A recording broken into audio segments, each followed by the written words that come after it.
பெஹல்காம் தாக்குதல் நடந்த இடத்தை இறுக்கமான முகத்துடன் பார்வையிட்ட அமித்ஷா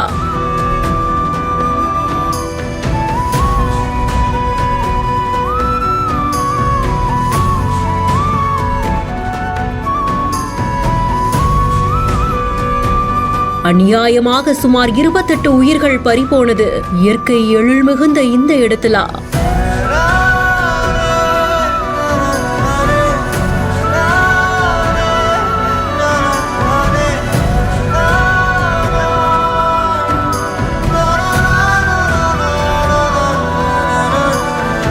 ஜம்மு அண்ட் காஷ்மீர் பஹல்காம்ல பைஸ்ராங் வேலி பகுதியில சுற்றுலாவுக்கு சென்றவங்க கொலை செய்யப்பட்டதும் பலர் தாக்கப்பட்டதும் நாடு முழுக்க பெரும் அதிர்வலைகளை ஏற்படுத்தியிருக்கு.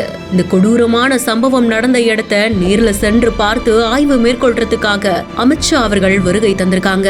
ஹெலிகாப்டர்ல தரை இறங்கிய உடனே பைஸ்ராங் மேடு பகுதியை பார்வையிட்டு அந்த நேரத்துல என்ன நடந்ததுன்னு அதிகாரிகள் கிட்டையும் கேட்டு தெரிஞ்சிருக்காங்க. இது தொடர்ந்து பாதிக்கப்பட்டவங்களையும் நேர்லயே சென்று பார்த்திருந்திருக்காங்க.